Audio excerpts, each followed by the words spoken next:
Hello everybody and welcome to another exciting Arkham Horror List video. Today we are here to talk about 3 scenarios that we think are overrated scenarios. Yeah, I think the best thing we can just do is dive in and get this list going. And Bryn, let's start with your first one, or just your number 3.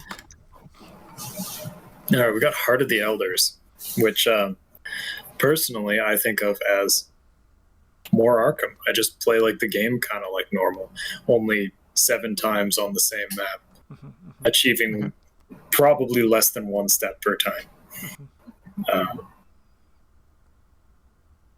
And that's that. I enjoy playing the game for the most part. And this one lets me do it a whole bunch. Yeah. So I think it's not complete ass. So, Bryn, when you play Heart of Elders, do you just like pick your starting hands because statistically you'll eventually get the starting hand you want, and there's no repercussions for just resigning and restarting? No, but I have played it with my brother once, and he looked at his cards and he was like, "This is dog water."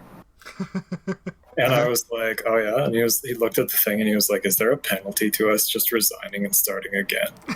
And I was like, "No," and he was like, "Oh, can we do that?" And I'm like, "I guess." Yeah, free mulligans. You might as well just pick your opening hand and we can play this one. Yeah. To me You're really now, just saving your own time.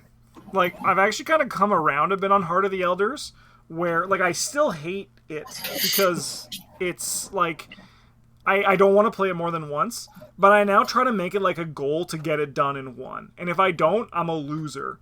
So, like, that's broad. I've only done it once in, like, the 5 or, like, 6 times I played it in 2022, but it was, like, it brought some new respect for me for Heart of the Elders and kind of made me, like, you know, less salty about it. Because I'm like, I can do it in 1. I'm a god. And then I'm like, okay, I'll do it in 3. Yeah, when I look at this one, I'm like, I accept that I'm probably not gonna get on the first time.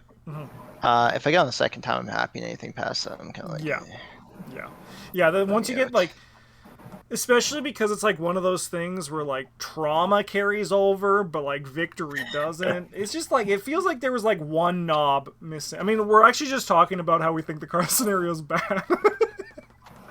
Well, that's what we're supposed to do. We're talking about how they're overrated. No, but that's what I mean. Like, I think the majority. Well, I guess there's a little point on that as well. Bryn. We had to basically, like, wrestle down 2 more options out of Bryn for this, because I do think, Heart of the Elders is pretty disliked on the internet too. I know that much. Yeah, I don't know what the internet thinks about these things. As you said, Bryn, you're too busy playing XCOM. Yeah. We got here. Travis and I both have the Vanishing of Eleanor Harper. Travis, I'll let you take this one first because this might not be the first time this happens today. So when we had like quite a delay when we were gonna play the Innsmouth Conspiracy because of COVID. We were waiting to play in person, and people when we finally started, people were like, "Oh, you guys are gonna love the second scenario. It's so fun!" And we played it, and we had a shit time. And it was kind of like just had a bad time the first time. We got a bad roll. So, like, we'll try to play again and reevaluate later. And at least for me, every time I've played it, I've just kind of, like, hated it. It doesn't really feel like you just have to coin flip every time, pretty much. Whether you get to play the rest of the scenario and, like, engage with the story. And that's not fun. But people still seem to like it for some reason. They're like, Brain Clue.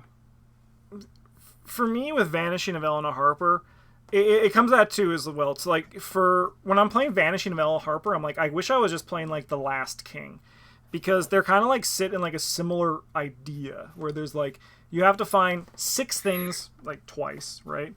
But, like, and it just kind of, like, evolves and it gets more chaotic as it comes, but it has, like, that not enjoyable clue deck mechanic where, like, as you make progress, you're not really, like, making progress. And then there's also, like, the weird thing that just makes it unenjoyable for me, where if you roll, like, people, you're losing out on victory, right? Because there's not victory on the suspects, but there's victory on the locations.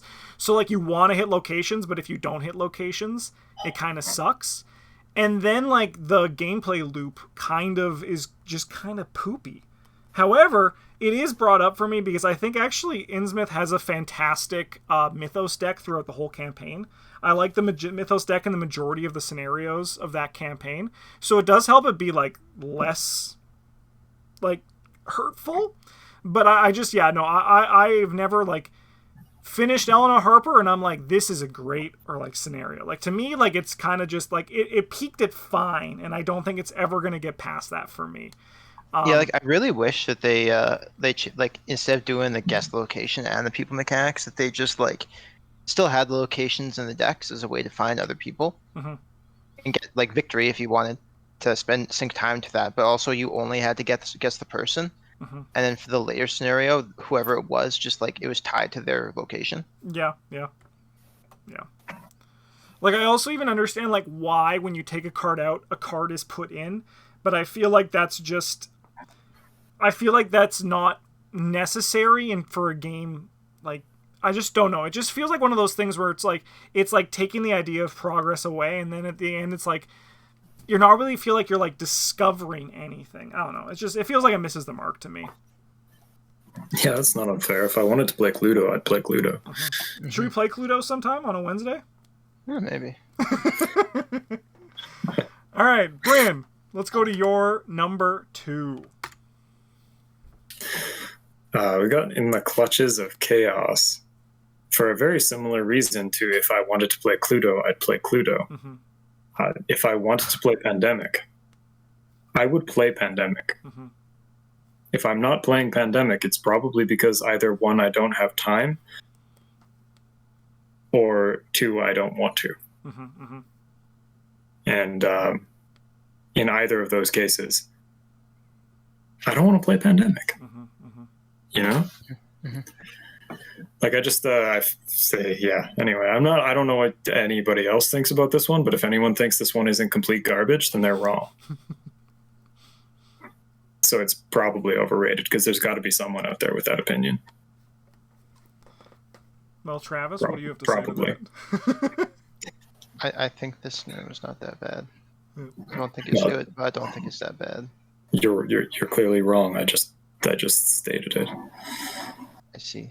I do. I did enjoy. On the list. Yeah. I did enjoy the Return to version of it. I liked the changing of the things, but yeah, no. I mean, maybe one day it'll hit me, but In the Clutches of Chaos, I think it's also for me. It's just kind of like, I think it's pretty rated where it is as well. I don't think it's over or under. I think it's just rated. Yeah. My number 2 is the Meddling of Meowlathotep, or otherwise known as more commonly known, Barkham Horror. And I don't think the scenario is bad by any means, but it's like, don't buy it for $100. Like, don't. Are there people who do that? Probably, right? Like, your collection is not lacking if you do not have this scenario. It's because like it was a fun scenario to play, and there is some like funny jokes in it, and it was cool that they were like released it and had like the money go to charity, and it was like part of like that being the only release of it. But like, it's, to me, what the overrated part of this is like the need for, if you feel like you need to have this scenario, it's no. Do not. Just go buy.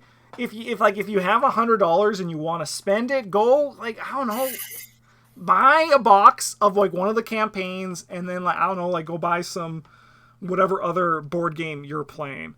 It's a fun scenario, but it is absolutely not like to the extent that it's going for nowadays. Like if you can find it for like $20 somewhere, it's like in the back of some like dusty comic board game shop where they like have a doorway and an armoire that leads to a magical kingdom, right? Do that, but like do not go out of your way for this card. I don't think we're ever going to play it again. I'm going to wager. Like maybe we'll play it like once on like an April Fool's video where like we do the dog thing again to play the other ones, but it's just, I just don't think it's not it's not it. And I just, for like people saying like who they like, they feel bad where it's like there's like a hole in their collection. No, there's not. You're okay. I promise. I promise you're gonna be all right. I mean, it's literally a hole in their connection. It's a thing that exists they don't have. They'll be okay though. They'll be okay. Travis says with 6 copies up on eBay. Yeah. No, I think if we're gonna revisit any of this stuff, we're much more likely to just play the dogs through a regular campaign. Yeah. Or in a different standalone. Yep. Not that this one's terrible or anything. It's like pretty alright. Yeah, it was fun. It was a fun time. Yeah. And, like, I mean, I also am a cat person, so like, there's also like, I don't laugh at the dog stuff like some other people do. So that also probably doesn't help. I just enjoy the like mild spoilers parts where you get to find out something about one of the cats, and you're like, "Cat, you cannot breathe underwater. You have no gills." And the cat's like, "He's right," and ceases to exist. Yeah. I also like the also mild spoilers when Bryn was like, he realized before it was revealed that you're just gonna run around in a circle in the Center Force scenarios, which was kind of funny. Like I said, there's a lot of cool like funny stuff in it, but like it's apart, unless you're buying Travis's literal eBay thing, it's not worth the money. All right, Travis, what do you got here? This is the Blob that ate everything. I've heard lots of good things about this scenario, and it's not like bad by any stretch, but a lot of people, or I have heard some people say this like their favorite of the standalones, or at least one of their favorites. I don't think it's that good. It's like very samey. There's a lot of setup, and there's a lot of like a lot of bloat. I kind of feel like for like, and eventually the gameplay just kind of boils down to you wait for the enemies to spawn and you kill them. That's it. The game, I guess there's also the riveting experience of planning when you can do the most damage to heart in one turn. That is true, yeah. And that's it. That's the two things you do in that scenario. You kill blobs and you try to do the most damage to heart in a turn possible. And that's it. Yeah. Like there's Amigo stuff that goes on, but those, in my experience, all boil down to just more enemies for you to kill. Yeah. You're kind of like, neat. Yeah, and like there is like the where things get like devoured in like reality and all that, and like once again that's like fun, but I agree it's not like I'm not itching to play Blob because I might have to turn the lights off, right? Yeah. Like yeah. No, it's like definitely a feature of this scenario, but it's not. It's just, it feels like a minor thing that you would want to play the scenario for. Yeah. Sick. Yeah, I do love the idea of this scenario, which is like 50s, 60s sci-fi. Yeah, definitely. I would love for that to be something that we visit a little bit more in the future. For sure. All right. But it's the same reason that I like a different one that's on this list. So. All right, let's go to our number ones. And Bryn, this was the only one that Bryn actually said. All right, what is it, Bryn? Yeah, it turns out it's really hard to figure out what you think might be overrated when you don't know what other people think of them. Yeah. So it's decidedly possible that I might be strawmanning some of this shit. Yeah. But the Essex County Express is one that I overrate. Every time that I'm going to play it, I'm like, hell yeah, it's the train one. That one's so cool. And then I play it and I'm like, fucking I lost on the first turn without a chance to do anything about it. That's really cool. It is cool. Yeah. Yeah, there's like two different sides where like there's the me thinking about the train where I'm like, yeah, this is sweet. It's like a boss battle from like Resident Evil. And then there's me actually playing it and I'm like, huh. So I'm just gonna fall off this freight car and die. Yeah. Well, that's all right, I guess. It is a very also like not like Bryn playstyle scenario, where you want to play like your assets and like take your time and like just like kind of like climb over the first mountain of enemies and be like, okay, now I'm good. It's like if you're not like ready to do an investigate on turn one, you're gonna die. Well, yeah, everyone knows famously I do not like playing Book v Shroud. No. And this one is basically like Book v Shroud committed abduction. Yeah. Yeah, it's pretty Yeah. good. Travis and I have the same number one, which is Murder at the Excelsior Hotel. I'll go first for this one. Yeah, I went last time, so. Yeah, I've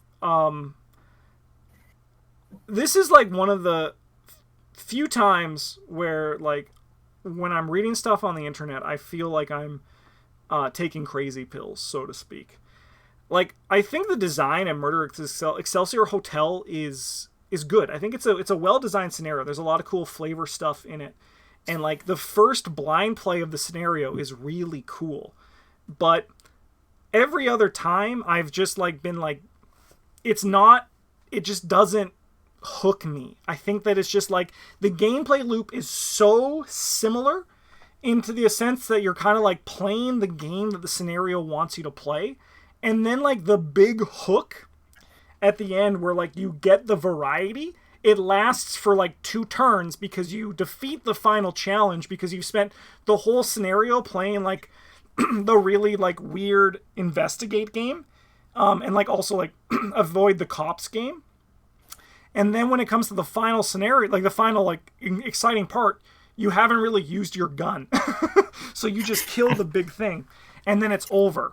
To the point where like I actively I would never recommend this one to new players. Like for this goes like for most standalones. I don't like recommending standalones to new players. I feel like campaigns are a much better bang for your buck because you get like infinite replayability out of it that is all about like seeing your deck grow. And like if you want to test your deck, I just play them in the scenarios that exist in the game because I think like in the campaigns, because I generally think that the scenarios in the campaigns are better designed than the standalone scenarios for repeat play because most of these standalones have that funky hook that make it like, you know, like, hey, I'm a standalone, I'm fun and I'm funky, right? And so like this for me, like every time, like I think it's just like a fine scenario after the first play. I think it's a great blind play, but I think that like for new players and players who are just starting out, we shouldn't be, for my opinion, recommending based on blind play because people's money. This goes back to like Barkham, right? Like money, like this is an expensive game, right? And I think that there's just more to come out of like a campaign. 8 scenarios for $60 is a lot better than 1 scenario for 15 to 20. And I've never really enjoyed Excelsior Hotel to the extent that the ARKHAM community does. But like, so maybe I'm the odd man out, but this is the video where I get to be the odd man out. Yeah, we used to like hype this scenario up a fair bit, especially like before we had played it a whole bunch of times over and over again. But yeah, like one of the things that really made me just like this and realize how not great it actually is. Like the second part, like you mentioned, very fun, but doesn't last long enough. But like it was sitting down with newer players and telling one of them, like, you and I, we're gonna spend the next 12 turns moving and parlaying twice or we lose. Yeah. We're gonna spend the entire game. You're gonna spend 1 action moving, or spend 2 actions making brain 3 tests, and that's it. Mm-hmm. Oh, what about my cards? Can I use? Nope. I mean, you could, but like you're griefing us if you do. Yeah. Yeah, no. Like if I think if Murder at the Excelsior Hotel had like a 50-50 split from its first half to its second half, it would be a banger, right? But because it's like 85-15 being generous, it really lacks for me. Yeah, or even if there was just like some variety in the, because the police part is really what kills it, I think. Because you have like your clue person is just going to go around, get the clues, and then everyone else is like, I make brain 3 tests. This is what I'm here for. Yeah. Like if there's like some sort of trigger, 50% of the time the police just like stormed the place and tried to kill you, or something like that, instead of skulking around. You're like, hoo-hoo. Yeah. You want to talk about that guy over there who's not dead? And I'm like, yeah. Yeah. Yeah. So sick. You know, Travis, I feel I'm happy. I feel like I was someone is like, you just lifted a hand, you reached a hand to help me out of the mud, and I'm like, yes, I'm not alone. Well, thanks so much for watching, everybody. I hope you enjoyed this video. If you want to see us do a video where, because I don't think we've ever done scenarios we think are underrated, which also could be fun. If you want to see that, let us know in the comments. Otherwise, you can let us know if any other list videos you want to see us talk about. Thank you so much for watching. Have a good one. And as always, a GG's.